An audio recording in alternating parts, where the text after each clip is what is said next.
अस्सलामु अलैकुम वरहमतुल्लाहि वबरकातुहू। उम्मीद करती हूँ सब खैर आफियत से होंगे और दुनिया व आखिरत की भलाई के लिए कोशिश होंगे। सबसे पहले मैं आप लोगों को खुश आमदीद कहती हूँ उस ट्रेनिंग सेंटर में, इसका नाम है उर्दू अदब ट्रेनिंग सेंटर बाय अमरीन नवाज़। तो चलिए देखते हैं आज का अपना पहला लेक्चर।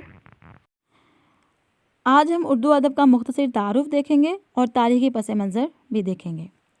उर्दू अदब दो अल्फाज का मुरक्कब है।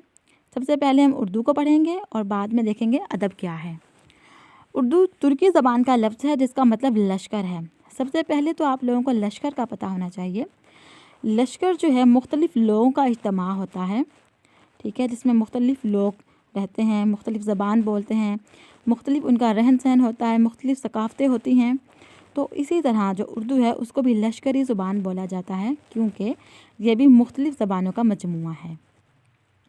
अब देखते हैं कि उर्दू को बतौर लफ्ज़ सबसे पहले कब इस्तेमाल किया गया। सबसे पहले उर्दू को बतौर लफ्ज़ शहनशाह ज़हीरुद्दीन बाबर ने अपनी किताब में इस्तेमाल किया। ज़ुबान का दर्जा इसको शाहजहाँ के दौर में मिला। उर्दू ज़बान जब मार्ज़ वजूद में आई तो इसको बहुत से नाम दिए गए।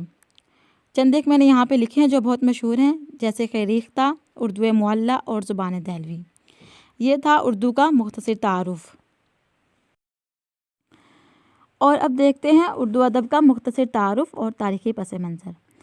अदब अरबी ज़ुबान का लफ्ज़ है जिसको मुख्तलिफ़ मानों में इस्तेमाल किया जाता है। सबसे पहले जो इसका मानी लिया जाता था वो था हुस्न सलूक, मतलब किसी के साथ हुस्न सलूक से पेश आना, अच्छा बर्ताव करना भी क्या है, अदब। और जो दूसरा मानी है इसका वो है इंसानी ज़िंदगी का मुतालिया। तारीफ़ देख लेते हैं इसकी।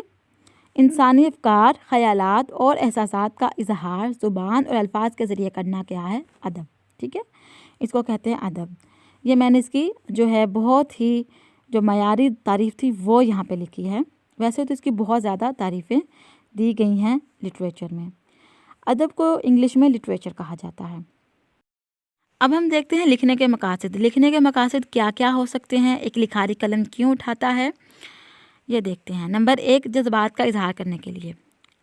जो लिखारी होते हैं वो अपने जज्बात का इजहार करने के लिए, जो उनके जहन में होता है, जो उनके दिल में होता है, जो वो सोचते हैं, उनका इजहार करने के लिए कलम उठाते हैं। नंबर 2, कल्बी सुकून के लिए। कुछ लोगों को लिखना बहुत अच्छा लगता है तो वो कल्बी सुकून के लिए लिखते हैं। नंबर 3, माशरती मसाइल को उजागर करने के लिए। ये जो बड़े बड़े कालम निगार होते हैं ये माशरती मसाइल को उजागर करने के लिए भी लिखते हैं।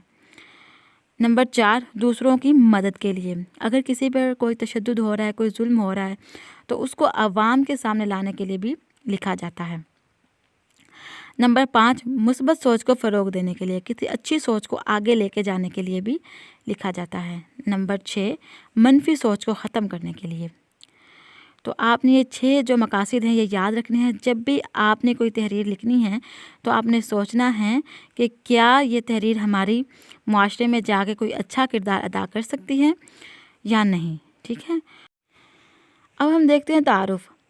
तारुफ़ जो है वो कैसे लिखा जाता है और किन किन चीज़ों की ज़रूरत पड़ती है तारुफ़ में। सबसे पहले तो है तारुफ़ में हमने अपना नाम लिखना होता है, ठीक है, शहर का नाम, उम्र भी लिखी जा सकती है, फिर तालीम बतानी होती है, अपनी कामयाबी बतानी होती हैं, पसंदीदा मुश्किलें बताने होते हैं और आने वाली ज़िंदगी में आप क्या करना चाहते हैं ये भी लिखा जाता है।